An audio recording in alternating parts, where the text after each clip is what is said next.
আমার জন্য দোয়া করবেন। আমি সমগ্র বাংলাদেশের প্রবাসীদের জন্য দোয়া করি। আর আমার বাংলাদেশ যেন শান্তিপ্রিয় থাকে, সকলেই যেন সকলের প্রতি হিংসা বিদ্বেষ পরিত্যাগ করে আমরা দেশ উন্নত করার জন্য যেন কাজ করি।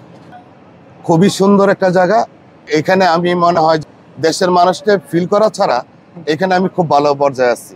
সবাই এর সাথে আমি পরিচিত।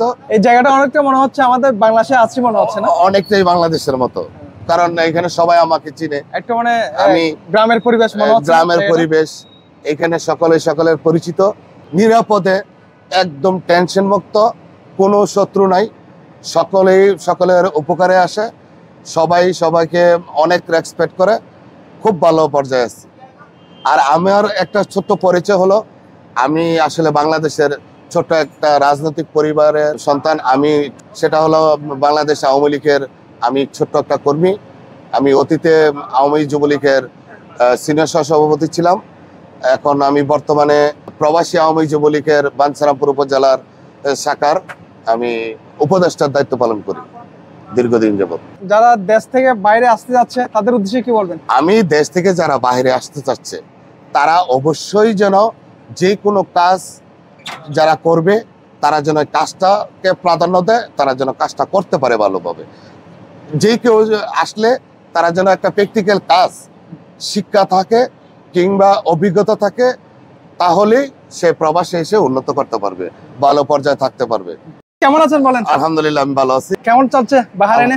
বাহরাইনে খুব ভালো চলছে, আলহামদুলিল্লাহ ভালো আছি। তো কত বছর হলো বাহরাইন? বাহরাইনে আমি 2014 এ আসছি। ওকে, এখন ভালো আছি আলহামদুলিল্লাহ। দেশে গেছি এই পর্যন্ত 3 বছর, 3 টাইম ছুটিতে গেছি। আবার নেক্সট টাইম জানুয়ারি ফেব্রুয়ারি মাসে যাব।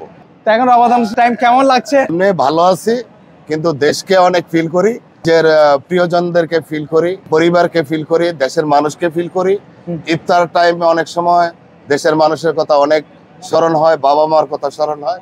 তাছাড়া করতে পারি না এই 10 বছরে দেশের মধ্যে, এটাই সবচেয়ে বড় ফিল করি।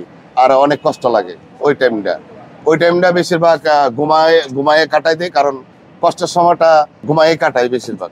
তো দেশে কখন যাচ্ছেন? দেশে নেক্সট টাইম 2025 জানুয়ারি ফেব্রুয়ারি মাসে যাব। আর আমি একটা অনুরোধ করি আপনাদের মাধ্যমে, এটা হলো আমাদের প্রবাসীদের জন্য। আমরা আসলে সকলেই প্রবাসী বাংলাদেশি, আমরা যেন আরো উন্নত করি, আমরা যেন দেশের মান সম্মান আরো উন্নত করি, এটাই আমি সকলের কাছে বিনীত অনুরোধ করি।